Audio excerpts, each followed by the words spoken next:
우리 기독교는요, 그 2대 절기가 있죠. 그 하나가 이제 성탄절하고 그리고 부활절이죠. 이 두 절기는 과거 2000년 동안 기독교의 아주 중요한 전통 명절로 지켜왔어요. 평소에 주일 성수를 안 하는 분들도 요 두 절기 때는 교회를 꼭 참석을 하는 분들이 있죠.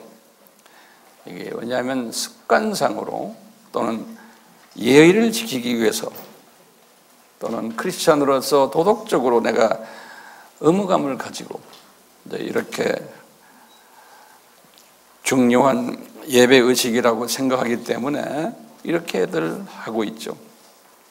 우리들도 이날에는 특별히 성탄절과 이 부활절은 특별 행사도 하고, 또 우리 부활절 때는 그 이방 습성인 계란도 나눠 먹고, 또 목사님 설교도 특별 설교하고, 이제 이런 식으로 우리가 쭉 이 두 절기들을 지켜왔어요. 그런데 이런 절기를 지킬 때뿐이지, 지키고는 그 다음에 그대로 다 그 다음 날 되면 다 잊어버려요. 그러다 보니까 이 절기를 지켰지만 큰 변화가 없는 그냥 연례 행사의 우리 모습을 발견하게 돼요. 꼭 다람쥐 채바퀴 돌듯 이렇게 우리가 지금도 이런 생활을 하고 있고, 오늘 부활절 예배도 이런 일환으로 우리가 예배를 드리고 있다라고 저는 보고 있어요. 우리 교인들 중에도 이제 오늘 말씀 듣고 내일이면 다 이제 잊어버리게 될 거예요. 그래서 열심히 적으라고 이렇게 부탁하는 거예요. 또 어떤 분들은 나 부활절 예배에 참석했으니까 마음의 위로가 이제 또 있기도 하고, 그러면서 이제 우리 고민이 하나 생기는 거예요. 언제까지 우리가 이런 식으로 부활절을 맞이해야만 할까요? 무슨 돌파구가 없을까요? 라는 질문을 한번 던지게 돼요. 우리가 이제 이 종교의식에 또는 종교의 그 전통의 탈에서 벗어날 수 없을까? 답답하기도 하고요. 이게 율법의 올무라고도 볼 수 있는데, 이런 그 율법의 올무, 예수님 당시에도 유대인들이 이 율법의 올무 속에서 빠져나가지를 못했었어요.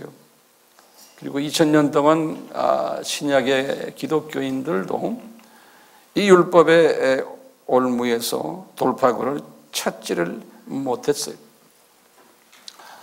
그래서 예수님은 이런 것을 미리 다 아시고, 이제 우리 요한복음 8장 32절에 예수님이 이런 말씀을 예언적으로 하셨어요. 우리 잘 아는 말씀인데, 너희들이 이제 이 한국말로는 그렇지만 이 원어나 영어를 보면 미래형으로 되어 있어요. 진리를 알게 될 터인데 너희들이 그 진리가 너희를 자유롭게 하리라 라는 이런 말씀을 예수님이 하셨고, 우리가 아주 즐겁게 이 말씀을 사용하고 있어요. 영어로는 You shall know the truth 그랬어요. The truth shall make you free. 영어로는 이렇게 해놨는데요. 도대체 여기 나오는 예수님이 사용하신 동사가 안다는 You shall know, 안다는 그 단어, 우리 잘 알다시피 헬라말은 기노스코라는 단어거든요. 기노스코. 이 기노스코라는 단어는 제가 사전을 쭉 이렇게 찾아보니까요, 여러 가지로 표현이 되어 있어요. 영어로는 recognize, 안다. 또 어떤 perceive라는 말은 내가 인식하고 있다든가, 깨닫다, 또는 경험하다. 이제 그 한 단계 나가서 동참하다라는 단어까지도 이 사전에는 이 단어가 이런 의미가 있다고 이렇게 표현해 놨더라고요. 그러니까요, you shall know, 이렇게 know란 단어가 기노스코란 단어예요. the truth는 뭐예요? truth는 알레데이아라고 그러죠. 우리 알레데이아. 근데 여기에 보면 더가 붙어요, 꼭. 그래서 헬라 말도 then이라는 단어가 있는데 그게 더라는 소리. 그러니까 the truth 그러면서 대문자 t가 돼 있어요. 대문자 r로 돼 있어요. 다시 말하면 이분은 우리 요한복음 14장 6절에 예수님이 I am the truth 그랬잖아요. 그러니까 예수님을 안다는 소리예요. 다시 말하면 미래형에 너희들이 예수님 truth를 이제 알게 될 터인데, 그 예수님, 지금 예수님 자신이 말씀해 나를 너희들이 알게 되면 너희들이 그 진리가 예수님이 너희들을 자유케 하리라는 거예요. 이 종교의식에서의 여기 올무에서 너희들이 돌파구를 찾게 될 것이라는 거예요. 이 말씀은 어떤 말씀이었냐면, 이제 예수님이 실제로 오실 거 아니에요. 이제 예수님이 오시겠다고 하셨는데 구약 4,000년 동안 오실 예수님을 그림자로 이렇게 보여줬거든요. 또는 예표로, 이제 우리 로마서 5장 14절은 예표라는 단어를 써서 타입이라고는, 또는 히브리서 8장 5절에는 그림자 또는 모형, 카피, 또는 히브리서 9장 9절에는 상징, 이런 표현들을 다 썼어요. 그러니까 이 구약의 모든 제사 방법, 구약에서 나오는 모든 이야기들이, 그 스토리들이 다 오실 예수, the truth, 이 예수님의 본질을 보여주기 위한 비본질의 모습들이라는 거예요. 그림자라는 거예요. 그렇기 때문에 요 진짜 본질을 알게 되면 그동안의 이 그림자의 모습을 보여줬던 거기에 대해서 자유를 얻게 된다는 거예요. 이제 진짜 예수님을 알게 되면. 구약의 모든 그 모습들은 다 비본질적인 하나의 예표로, 모형으로, 상징으로, 그림자로 보여줬다는 거예요. 그러면요,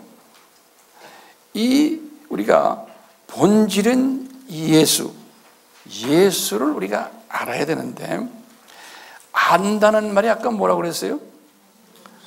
경험하고 내가 그냥 인식하고 또는 나중에 이분과 교제하고, 이런 모든 내용이 거기에 들어가 있어요. 자, 그렇기 때문에 이 본질은 예수님이 실제로 이 세상에 지금 오신 거예요. 이제는 오신 모습을 우리가 기념하는 것이 성탄절이죠. 그 다음에 그 오신 그분이 죽었다가 부활하신 이 날이 부활절이에요. 그렇기 때문에 이건 실체로 이제 예수님이 그렇게 하신 거예요. 그런데 우리는 아직도 이 실체로 본질로 내려오신 이분을 종교화시켜서 절기만 그냥 지키는 그 범주 안에 있다는 거예요. 이것이 지금 우리가 가지고 있는 문제점 중에 하나인 거예요. 우리가 어떻게 하느냐? 아까 우리 봤지만 이 부활절을 지키지 않으면, 고난주의를 지키지 않으면 하면서 죄의식도 있고, 근데 자유가 없는 거예요. 이 자유가 없다는 것은 우리가 성탄절과 부활절을 지키면서 그 안에 숨겨져 있는 본질은, 우리가 예수님을 가까이 만나면은 그 안에는 뭐가 있냐면은 진정한 기쁨이 있는 거예요. 진정한 행복이 그 안에 있는 거예요. 그러니까 해방감이 그 안에 숨겨져 있기 때문에 그 예수님인 진리를 다 우리가 보면서 오늘 부활절 이분에 대해서 감사와 이분에 대한 인격적인 만남으로 이분을 내가 사랑하도록 이렇게 되어 있는 거예요. 그러면 이분에 대해서 내가 잘 알아야지만 이렇게 될 수가 있는 거예요. 진정한 부활절을, 진정한 고난절을 우리가 음미할 수 있고 거기에 대한 숨겨진 행복을 누릴 수가 있는 거예요. 안 그러면은 그냥 머리로 알고 있거나 또는 주먹구구식으로 그냥 적당히 예수님을 알고 있거나 또는 예수님에 대한 정보 수집 정도로만 머리로만 알고 있으면 그냥 이 절기들을 그냥 절기로만 지키게 되어 있는 거예요. 절기로만. 자, 그러니까 부활절에 담겨진 진리가 무엇일까요? 이제 이 시간 제가 이걸 좀 깊이 좀 보려고 그래요. 우리가요, 이 부활절에 담겨진 이 진리, 이것은 뭘까? 그러면 전제 조건이 있어요. 전제 조건이 뭐냐면 부활절이 있기 전에 고난절이 먼저 있었어요. 예수님의 죽으심이. 예수님의 이 죽으심, 고난절이 전제 조건이에요. 자, 그러면 이제 예수님의 죽으심인데 예수님이 죽으실 때 십자가에서 달려 죽으셨어요. 이게 이제 우리에게는 상당한 의미를 가지고 있는데 우리의 질문이 도대체 죽으시려면 여러 가지 방법이 있는데 왜 하필이면 십자가에서 죽으셔야만 되냐, 이게 우리의 질문이에요. 예수님이 이 세상에 오셔서 칼에 맞아 죽을 수도 있고요, 돌에 맞아 죽을 수도 있고, 참수를 당할 수도 있고요, 화형도 당할 수가 있고, 뭐 독극물을 잡수셔가지고 죽을 수도 있고, 목에 매달려 죽을 수도 있어요. 예수님이 죽으시는 방법은 뭐 얼마든지 다양하게 있을 수가 있는데 하필이면 왜 십자가라는 방법을 예수님이 사용하셨고 이 방법에 의해서 죽으셨나 이거예요. 이게 굉장히 중요한 개념이에요. 우리가 그냥 이 십자가 그냥 이렇게 하나의 죽는 방법 중에 하나구나 이렇게 막연히 생각하시면 안 돼요. 이 예수님이 인간이 되셔가지고 십자가에서 죽으실 것을 창세전에 이미 디자인하신 거예요. 창세전에. 제가 성경 구절을 많이 드렸지만 다시 드려요. 창세전 우리 하면 처음에 고린도전서 2장 7절, 로마서 16장 25절 26절, 에베소서 1장 3절에서 14절, 골로새서 1장 26절, 베드로전서 1장 19절에서 20절, 디모데후서 1장 9절. 제가 이것을 마르고 닳도록 여러분들에게 이 성경 구절을 드려야 돼요. 왜냐하면 이 대단히 중요한 성경 구절이에요. 이거 여기에 보면 예수님, 삼위 하나님께서 디자인하신 거, 예수님이 인간으로 내려가셔서 창세전에 이분이 십자가에서 달려 죽으실 것을 디자인하신 거예요.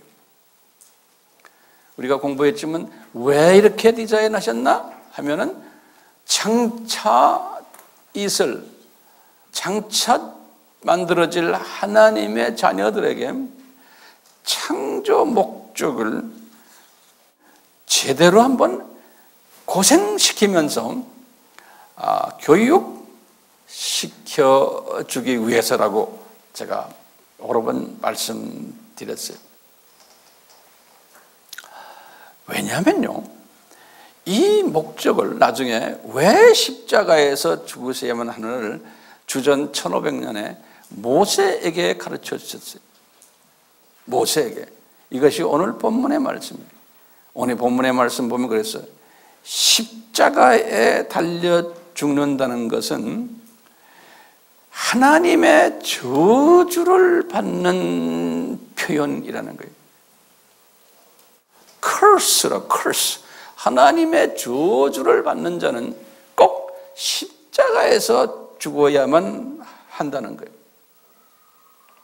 그러면서 이 고린도 전서를 바울이 기록할 때 고린도에 있는 지식인들에게 이런 말씀을 하시는 거예요. 여러분들, 당신들 좀 질문하지, 왜 메시아가 하나님의 아들이 왜 영광스러운 몸으로 오시지 않고 십자가에서 왜 죽어야 되느냐? 그건 저주받는 건데, 이렇게 이제 질문을 던지니까 성령님이 바울에게 이런 말씀하시는 거예요. 고린도전서 1장 24절에 이런 말씀하세요. 얘들아, 십자가는 하나님의 지혜다 그러는 거예요. 거기다 또 뭐라고 그러냐면 십자가는 하나님의 능력이다 그런 표현을 써요. The power of God and the wisdom of God 그러는 거예요. 그러니까 그 속에, 십자가 속에 하나님의 위즈덤이 숨겨져 있고 그 십자가 속에 하나님의 파워가 숨겨져 있다는 거예요.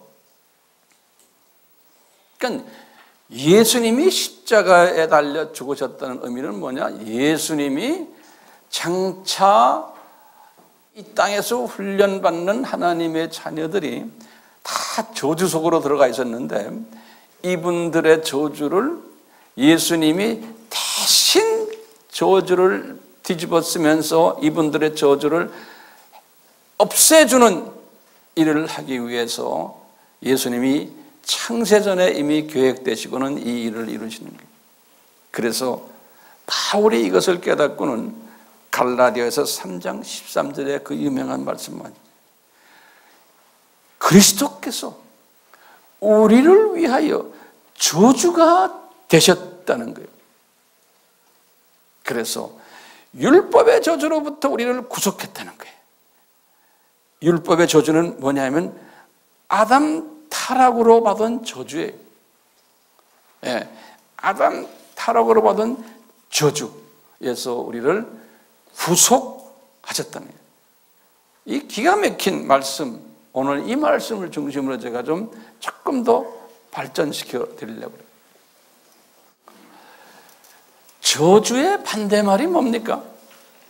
저주란 말은 curse라고 그래요. C-U-R-S-E. curse. 반대말은 뭐예요? 저주의 반대말? 복이에요. blessing.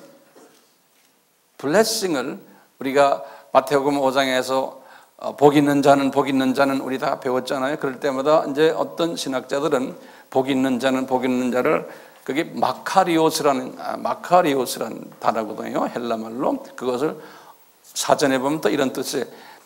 해피한 자는 복을 해피네스로 번역을 했어요. 그러니까 복 있는 자라는 것은 해피한 자들이에요. 해피한 자들, 행복이에요. 저주의 반대말이 뭐예요? 복이 있는 거예요. 복 또는 해피네스. 저주의 반대말이에요. 자, 아담이 타락하기 전에 무슨 복을 받았나요? 거기다 좀 적어놓으세요. 아담이 타락하기 전에 하나님이 이분에게 복을 내렸어요. 창세기 2장 3절에 보면요, He blessed him 그랬어요. 2장 3절에요. 근데 어떤 복을 받았나? 이거 우리가 굉장히 중요한 거예요. 지금부터 잘 노트 정리하세요. 첫 번째, 아담은 우리가 보면 육이 있고 혼이 있고 영이 있죠. 데살로니가전서 5장 23절에 보면 이 세 부분이 있어요.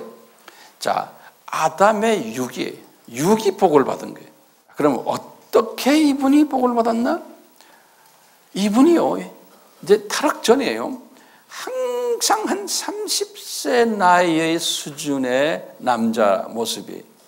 그래가지고요, 나이를 먹질 않았어요. 늙지도 않고 무병하고 병도 없고 죽음도 없고 썩지 않는 영원한 육의 모습으로 복을 받은 사람이에요. 육적으로요. 이 사람이. 그 다음에요, 이분은 시간과 공간의 제한도 받지 않았어요. 그냥 벽을 뚫고 마음대로 가고. 세 번째는요, 이분은요 광속 여행을 해요. 생각만 하면 쫙 자기가 가꾼 대로 가요. 우주를 그냥 마음대로 여행하는 분이. 예? 그러니까 생각만 해도 상대방의 마음을 생각으로 그 사람의 생각을 뚫어보는 그러한 투시력도 가지고 있는. 그리고 한 분이지만 수만 명하고도 멀티 대화를 할 수 있어요. 지금 요새 오늘날 그 IT 산업이 그 모습을 우리에게 보여주는 거예요. 네. 또 대화도 인스턴트 대화를 할 수 있어요. 금방 즉시. 네. 그 많은 사람들과요. 그러면서 음식은 뭐 먹었나? 뭐예요? 열매를 먹었어요. 창세기 1장 29절에 보면 음식을 먹었는데 그 음식도 자기가 노력해서가 생긴 음식이 아니고 다 무료로 하나님이 주신 무료 음식. 그뿐 아니라 창세기 1장 28절에는 다산에 자녀 많이 낳게끔 허락하시고 번성케 하시고 땅에 많이 퍼지게끔 하셨어요. 음식만이 아니고 집도 의식주에 의식 먹고 또 모든 것 다 무료로 이렇게 준 이 육의 복을 이분에게 주셨어요. 육의 복을. 자, 혼적으로 받은 복이 뭔가 봅시다. 혼적으로 이분이 받은 것은요, 첫 번째는 이분이 하나님의 형상으로 지음받았어요. 인격이. 창세기 1장 26절, 27절 이렇게 보시면 하나님의 형상으로. 다시 말하면 그 예수님의 그 성품, 아버지 하나님의 성품, 성령님의 성품, 성령의 9가지 열매, 이런 성품을 가진 분이었어요. 그러니까 성화를 한 분이에요. 그 다음에 성서에 보면요, 창세기 1장 26절과 28절에 보면 이분에게 창조 질서를 피조물들에게 가르치도록, 다른 피조물들이에요, 그 다스리는 파워를 주셨어요. 지휘권을 줬어요.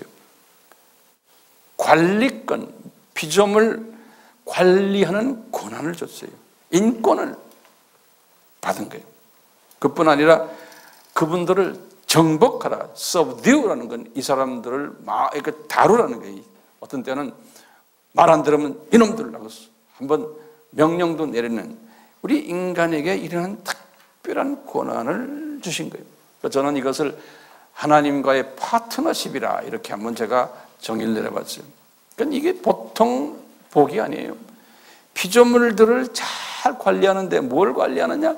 창조 목적을, 피조물들이 모기도 그렇고 염소도 그렇고 코끼리도 그렇고 사자도 그렇고 무궁화 꽃, 무궁화, 모든 피조물들 전부 다를 별, 달, 뭐 우주의 모든 있는 그 우주의 별들 전부 다를 관리하고 지휘하고 가르친다.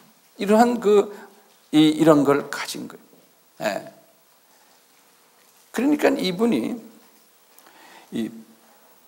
이렇게 해서 피조물들이 이 창조 목적을 잘 깨닫고 순종할 수 있도록 인도하는 일, 격려하는 일, 지도하는 일, 가르치는 일, 이런 책임을 부여받은 분이 아담과 그 후손들인 거예요. 하나님의 자녀들이. 그러니까 이분들에게는 책임이 있다라고 해요. 무슨 책임이 있다라냐? 이 하나님과 인격적인 관계를 유지하고 있어야 돼요. 인격적인 관계. 또 이 하나님을 사랑해야 되고 존경해야 되고 그 뜻을 알아야 되고 그 뜻에 순종해야 되고, 그래서 하나님을 기쁘게 해드리고 행복하게 해드리는 일이, 그러면 하나님이 행복해지고 기뻐하시면 그 기쁨을 또 우리 인간들에게 또 나눠주니까 인간들이 더 행복해지고 기뻐지는, 이것이 창조주와 최소한 피조물들, 그 중에서도 인간과의, 하나님의 자녀들인 인간과의 관계, 이런 복을 아담이 타락 전에 받았어요. 그래서 이렇게 우리가 성서 보면은, 창세기 1장에 보면은 첫째 날, 둘째 날, 셋째 날 이렇게 있잖아요. 그럴 때 셋째 날에 딱 보면은 육지와 바다와 식물을 이렇게 이제 만드시고는 보시기에 좋았더라, 이런 표현을 썼어요. 1장 10절과 12절. 그리고 넷째 날에는 해, 달, 별을 만드시고는 1장 18절에 그랬어요. 넷째 날에 보시기에 좋았더라, 이런 표현했어요. 왜냐하면 이 피조물들과 이제 관계를 맺으려니까 하나님이 참 기분이 좋으셨던 거예요. 다섯째 날에는 물속에 있는 동물들과 하늘의 새들을 만드시고는 1장 21절에 보시기에 좋았더라, 이런 표현을 하셨어요. 여섯째 날에는 땅 위에 있는 각종 생물들을 만드시고는 여섯째 날 보시기에 좋았더라, 1장 25절에 이렇게 표현했어요. 그런데 여섯째 날 뒤쪽으로는 오후라고 생각하시면 되겠어요. 아담을 창조하시고는 이런 표현을 썼어요. 이런 모든 고난을 다 주시고는 마지막에 1장 31절에 보시기에 아주 좋았다, very good, 아주라는 표현을 하셨어요. 그만큼 하나님이 이 아담에게 이런 그 기대가 컸던 거예요. 네. 그리고는 영적으로 이분이 어떤 복을 또 받았냐면, 이 아담의 영이 있어요. 사람의 영이 로마서 8장 16절이나 고린도전서 2장 11절에 보면 우리 사람에는 우리의 영이 있어요. 우리의 마음, 하트에 더 깊은 곳에 우리의 영이 있는데요. 그 영에 이제 성령님이 내려오셔서 이제 그 영에 이제 내 영과 성령님이 만날 때 하나님의 자녀가 되는 거예요. 똑같이 지금 아담의 영에 성령님을 부어주셨어요. 창세기 2장 7절에. 그래서 이제 아담이 살아있는 혼이 되고 살아있는 인간이 된 거예요. 그래서 하나님의 자녀가 됐다 그랬어요.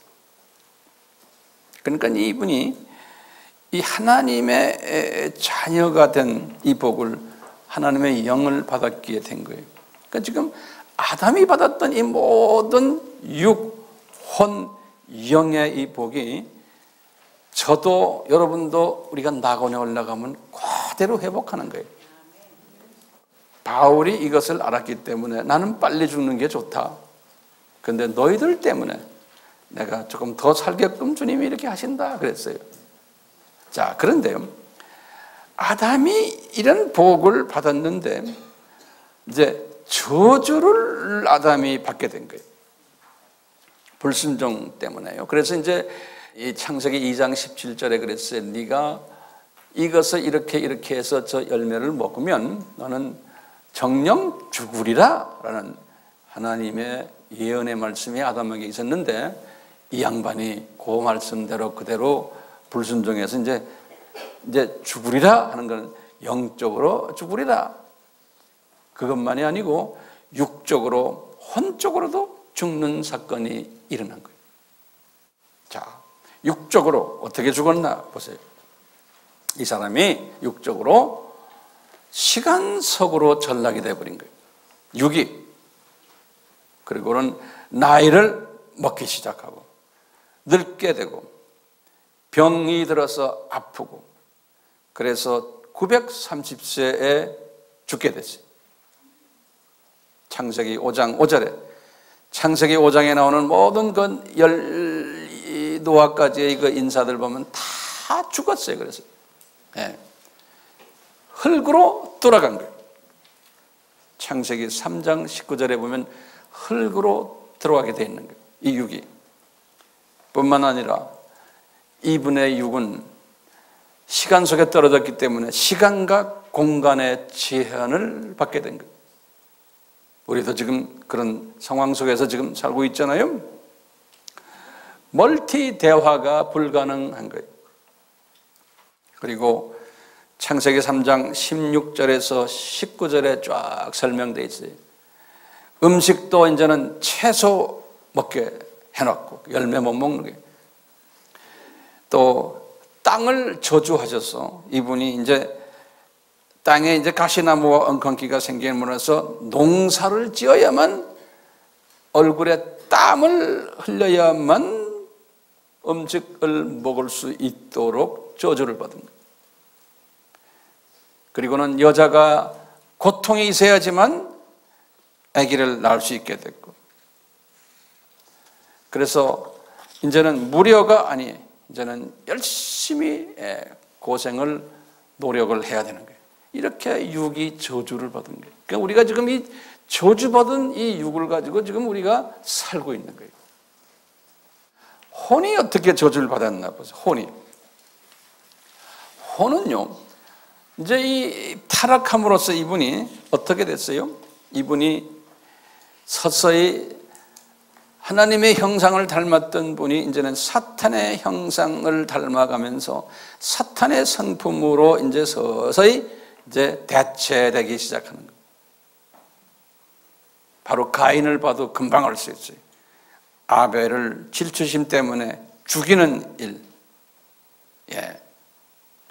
그러다 보니까 이제 하나님과의 인격적인 관계를 가지지 못하게 되므로 이분에게 주셨던 모든 권한들을, 인권과 지휘권, 가르치는 권한, 관리하는 권한, 다스리는 권한, 창조 목적 파트너십의 이 권한들을 상실하게 되었어요. 세 번째로 이분의 영은 어떻게 됐냐? 하나님의 영이 떠나면서 사탄의 영으로 대체를 받게 되고 이제 죽은 아담이 됐어요. 사탄의 자녀가 되어버린 거예요. 그때부터 사탄의 일을 하는 존재로, 창조 목적의 위배자로 이렇게 둔갑되어버린 거예요. 자, 이렇게 아담이 복을 받았다가 저주를 받을 것을 신기하게도요, 창세전에 삼위 하나님이 알고 계셨던 거예요. 창세전에. 그래서 바울도 이것을 소화를 하지 못했어요, 처음에. 그래서요, 바울이 이 사실을 뭐라고 표현하냐면 이게 그리스도의 신비다. Mystery of Christ.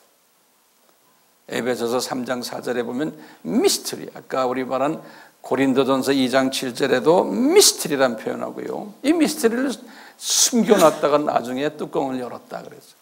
로마서 아까 보면 16장 25절 26절에도 미스터리란 단어를 썼어요. 그래갖고 이걸 숨겨놨다가 이제서야 뚜껑을 열어서 보여준다. 그러니까 이 아담이 타락할 것을 이걸 미리 아시고 아담이 저주받을 것을 미리 아셨다는 거예요. 신기한 미스터리. 이 저주받아가지고 아담이 시간 속에 떨어져서 고통당하면서 어려움 속에 있을 것을 알았다는 거예요. 미리 예정하셨다는 거예요. 이런 개념이에요. 그래서 이 시간 속에 얼마나 오래 있게 하셨냐? 우리 알다시피 7,000년인 거예요. 우리가 계산해 보니까 7,000년은 하루가 1,000년이라고 성서에 나오잖아요. 시편 90편 4절에 보면 베드로후서 3장 8절에도 그러니까 7일 동안이 이것을 우리가 이 세상이다 이렇게 표현해. 이 세상. 그러니까 이 세상은 뭐 하는 곳이냐? 하나님의 창조 목적을 훈련받는 학교다. 우리가 이렇게 표현했죠. 이 세상은 창조 목적 훈련 학교가 이 세상이다. 그래서 우리는 이 세상에서 1000년 사는 것도 아니고 7000년 사는 것도 아니고 잠깐 살아야 100년, 그것도 오래 사는 사람은 대개 60, 70년, 80년 살다가 우리가 지금 우리 고향으로 다시 훈련 끝나고 이제 가는 이런 모델로 지금 하나님이 다 예정하신 거예요. 이렇게 창세 전에 예정하시고는 하나님의 자녀들이 창조 목적 훈련을 받도록 다 계획을 하셔서 이 세상을 이렇게 만들어 놓으시고는 하나님의 사랑하는 자녀들이 이 복을, 아담에게 주셨던 이 복을 회복을 받아야 되잖아요. 이 복을 회복을 받게 하기 위해서 창세전에 어떤 계획을 짜셨냐면 이 세상에서 지금 이렇게 공부하고 열심히 지금 어려움 속에서 창조 목적을 공부하는 이 하나님의 자녀들 어느 정도 이제 때가 되면은 이 사람들을 회복시켜 줘야 되는데 회복시켜 주는 이 일을 누구를 통해서 하시냐? 삼위 하나님께서 예수 하나님을 통해서 하도록 결정하십니다. 그래서 예수 하나님, 당신이 때가 되면 이제는 인간으로 내려가십시오. 그래서 눈높이 교육으로 이들에게 우리가 지금 이 교육을 시키고 있다는 것을 가르쳐 주십시오. 눈높이 교육으로. 그리고는 이분들이 지금 갖고 있는 이 저주를 당신이 뒤집어 쓰십시오. 왜? 공의의 하나님이시기 때문인 거예요. 그래서 알았습니다. 그리고는 창세전에 이미 십자가의 이 모든 사건들을 다 예비하신 거예요. 그러다 숨겨놓으셨다가 바울의 표현에 의하면 때가 되면 이것을 뚜껑을 여시겠다는 거예요. 그러니까 이제 이런 모습을 쫙 이제 주님께서, 예수님께서 이제 딱 하시곤 아담이 딱 타락했을 때 아담이 사탄에게 이런 말씀을 하세요. 창세기 3장 15절에 지금부터 창성문에서 잘 들으세요. 우리가 지금 4000년 구약을 내가 간단하게 설명하는 거예요. 사탄에게 딱 뭐라고 해요? 사탄아, 여자의 후손이 태어날 텐데 그게 예수님이죠. 네 후손과 싸움이 있을 것인데 여자의 후손이 이길 것이다. 그 십자가에서 죽을 사건을 암암리에 설명하시는 장면이 창세기 3장 15절. 우리가 이것은 무슨 복음이라고 그래요? 원시복음이다 그랬죠? 네. 프로토 에반겔리온이라는 헬라말 원시복음이다.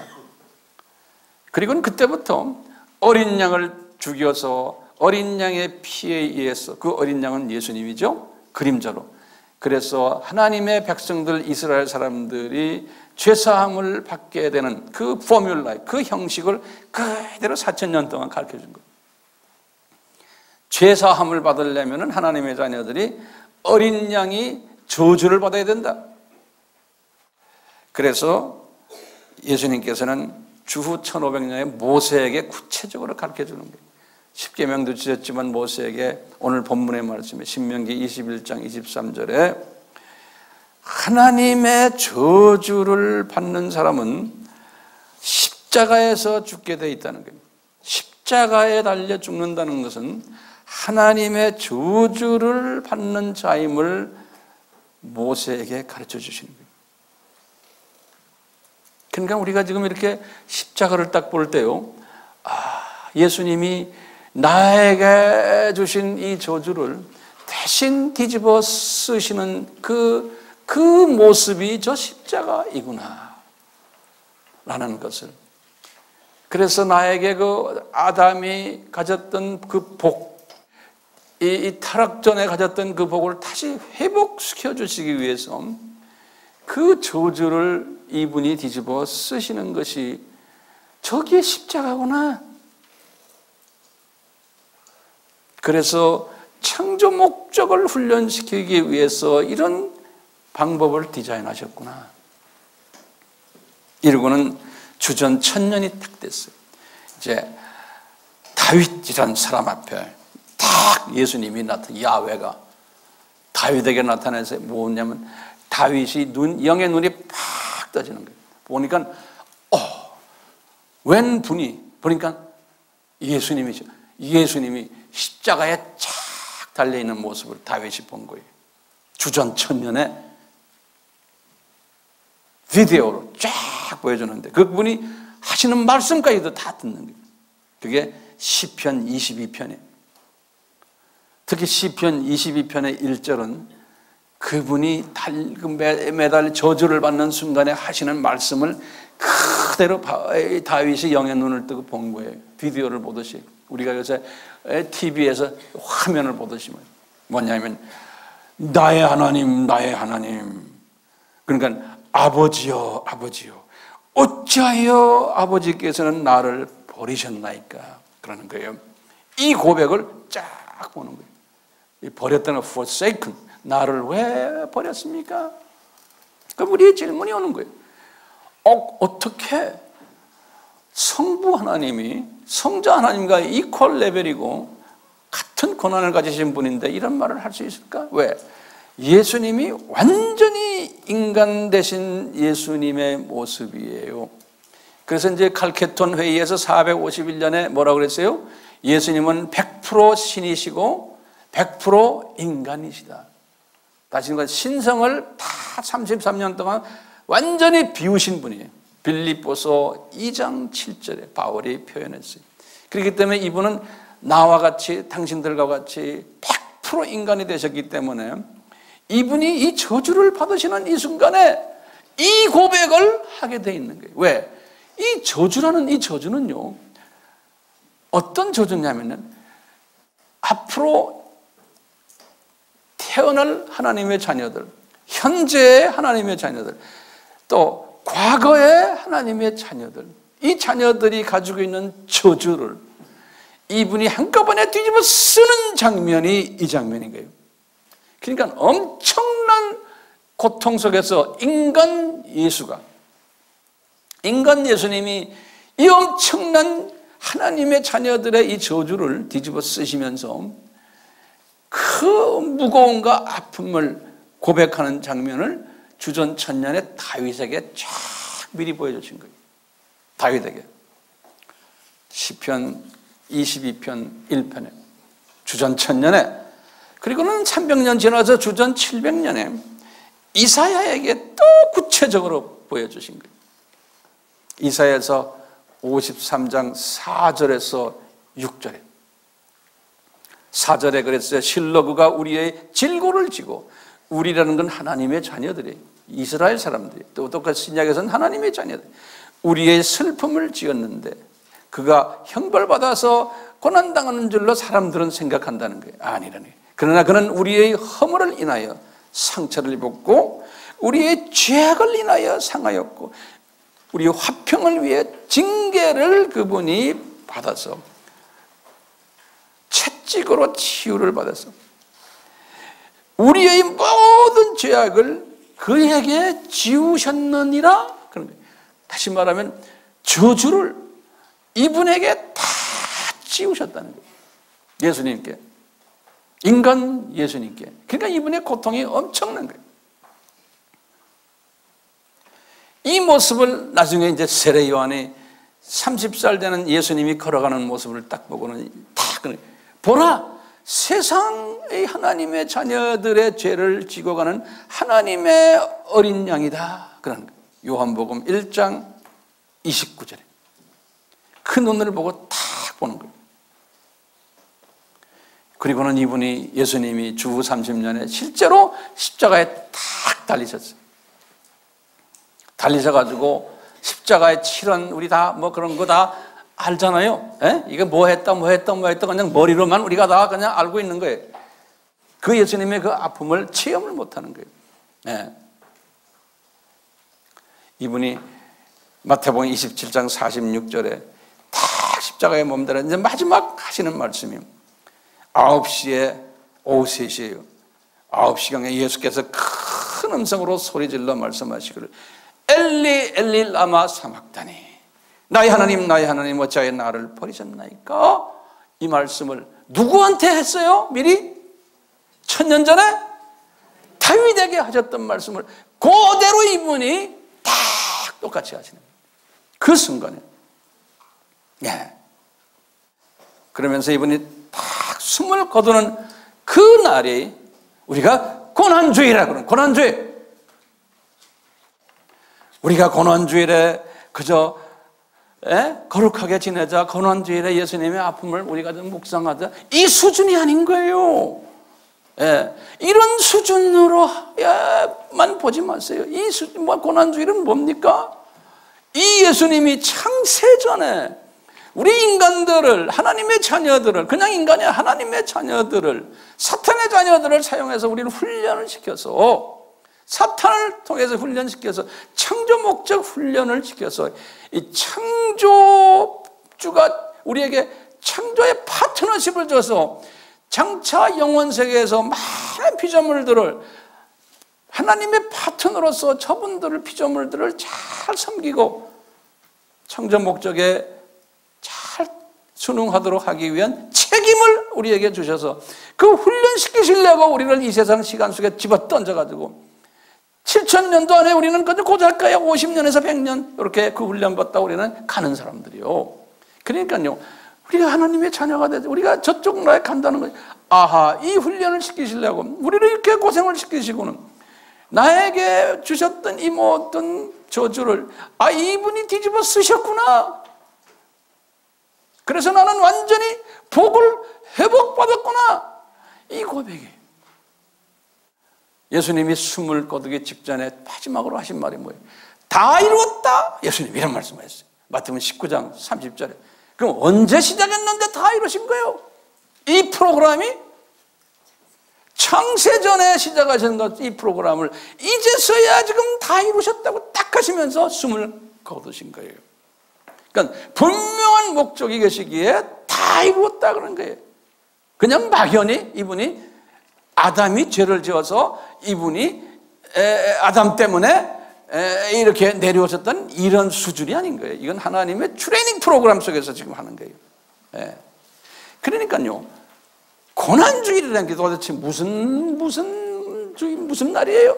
이 의미는요, 고난주일이라는 건요, 우리의 저주를 이분이 뒤집어 쓰시고 아담이 받았던 그 복을, 세 가지 육헌력의 이 복을 회복받는 날이 고난주일이요. 안 그래요? 그러면 부활주일은 도대체 뭐예요? 예수님이 부활하시고는, 지금 예수님이 부활하시고는 죽으시고 어디 가셨어요? 죽는 그 순간에 음부에 내려갔어요? 아니요. 그건 나중에 잠깐 내려간 것뿐이에요. 이분이 강도한테 뭐라고 그랬어요? 누가복음 23장 40절, 너는 오늘 나와 같이 낙원에 있으리라. 이분이 숨을 거두는 다 이뤘다 하신 그 즉시로 지금 어디 올라가신 거예요? 낙원에 올라가신 거예요.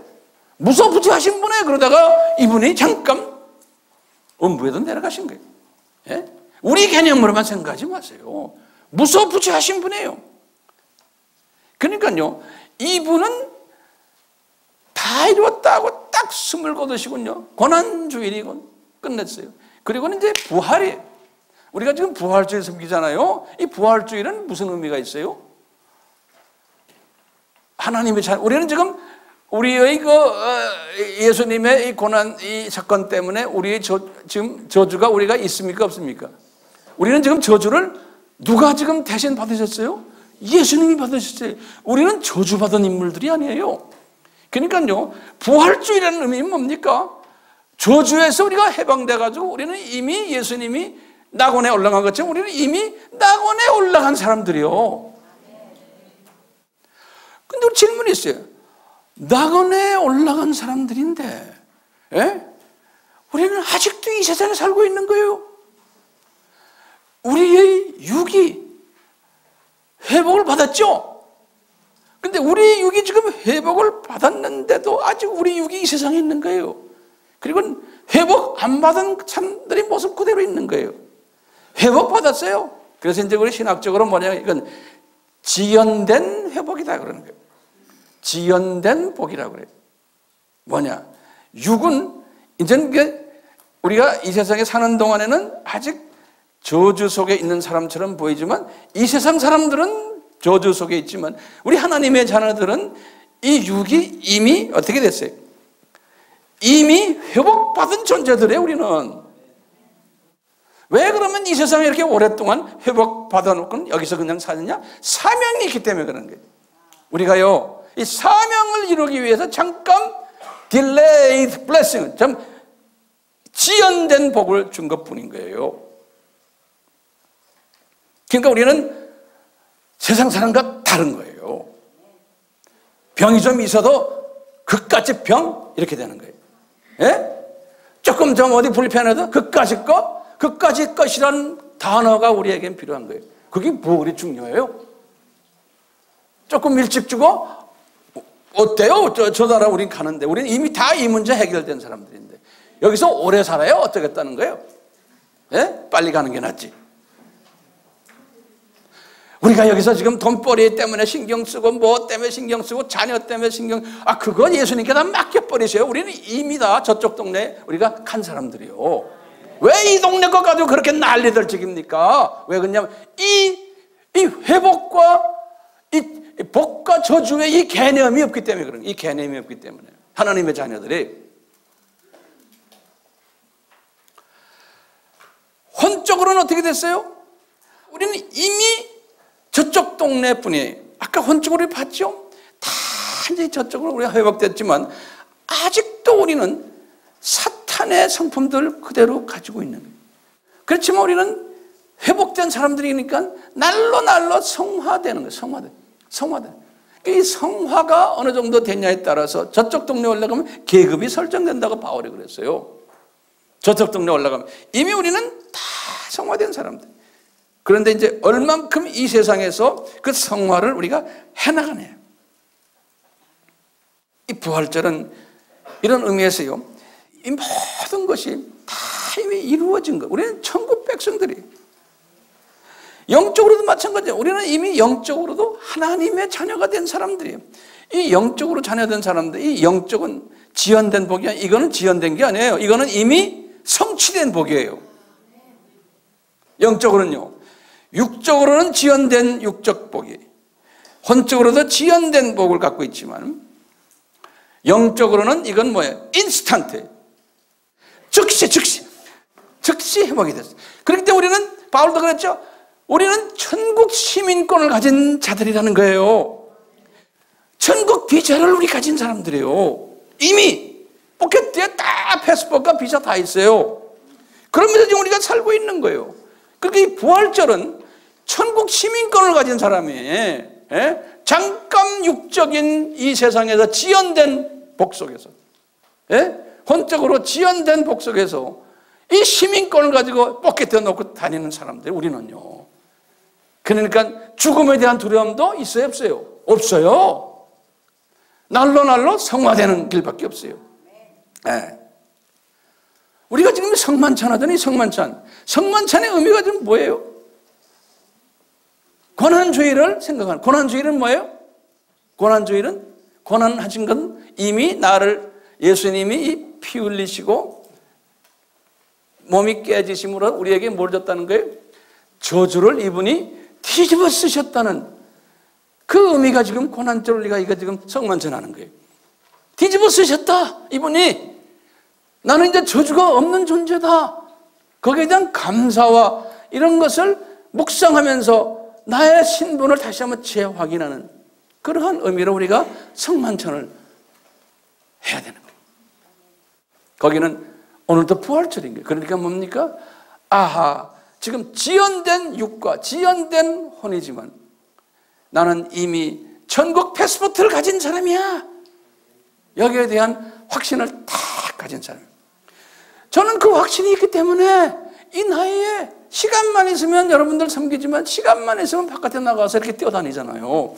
이것을 주님의 백성들이 지금 만방에 퍼져 있어. 아까 보셨잖아요. 그분들에게 이걸 집어넣어 주면 좋아서 난리를 지기는 좋아서 댄스하고, 예? 이 댄스를 하도록 도와주는 일을 우리가 지금 하고 있잖아요. 여러분들 그래서 뒤에서 기도 많이 했죠? 예? 그럼 우리는 지금 이 세상에 사는 게 뭡니까? 바울이 이걸 그랬죠. 우리는 이 세상에 사는 것이 우리는 타국인이다. 이게 타국이야. 우리는 순례자야. 히브리서 11장 14절에. 예? 베드로전서 2장 11절에 우리는 이 세상 나그네야. 잠깐 있다가 없어지는 안개야. 야고보서 4장 14절에 야고보도 그랬어요. 예? 우리 본향은 저쪽이다. 그러니까 본향을 바라보며 살자. 그러니까 장례식이 눈물바다가 되면 안 되잖아요. 장례식은 파티가 돼야 되는 거예요. 세계관이 다른 거예요. 우리 크리스찬들과 비크리스찬들과의 차이에서요. 다시 말해요. 고난주일은 무슨 날이요? 예수님이 저주를 내 대신 받으셔서 복을, 이 세 가지 복을 다 주신 날이다. 그렇죠? 부활절은 뭐예요? 이미 우리는 천국 패스포트와 비자를 이미 가지고 있는 사람들인데 잠깐 지연된 육의 복과 혼의 복을 우리에게 주셨다. 왜? 할 일이 있기 때문에. 사명이 있기 때문에. 오늘 부활절. 그래서 제가 제목을 뭐라고 말했죠? 저주 받으시고 복 주신 예수님이. 이 제목과 이게 부합됩니까? 생각을 바꾸세요. 교회 나와가지고 우리가 이 세상에서 어떻게 하면 더 잘 살까? 어떻게 하면 행복하게 살까? 이것만 만약에 교회에서 가르친다면 그게 문둥이 교회예요. 내가 지금 막말합니다. 교인들을 잠자게 만들고 병신 만들어 놓는 거예요. 이미 저주를 주님이 다 받아. 우리는 예수 안에서 지금 행복해져야 되는데 외쳐야 되는 거예요. 외쳐야 되는 거예요. 행복을 나눠주고 행복을 외쳐야 되는 게 우리의 사명 아닙니까? 예. 하나님 아버지, 부활절을 맞이하여 우리가 다시 한번 확인하는 것은 우리 하나님의 자녀들은 이 세상이 우리의 고향이 아님을 확인하게 되며 우리는 타국에 와서 살고 있음을 확인하게 되며 우리는 순례자이며 나그네이며 안개 같은 존재임을 확인하게 됩니다.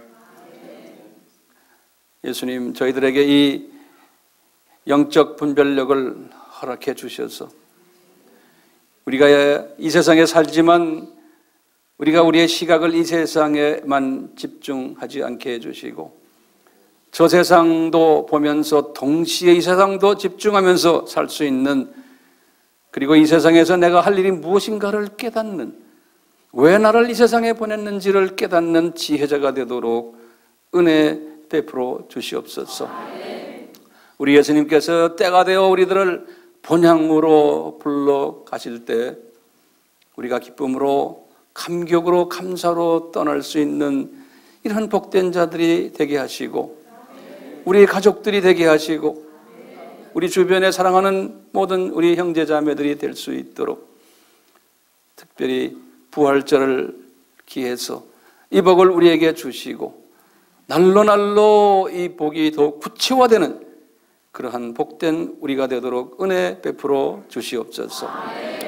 지금 이 시간은 예수 그리스도의 무한하신 은혜와 하나님 아버지의 극진하신 사랑하심과 성령님의 끊임없이 가르쳐 주심과 깨닫게 하심과 순종케 하심이 우리에게 항상 있기를 축원하옵나이다.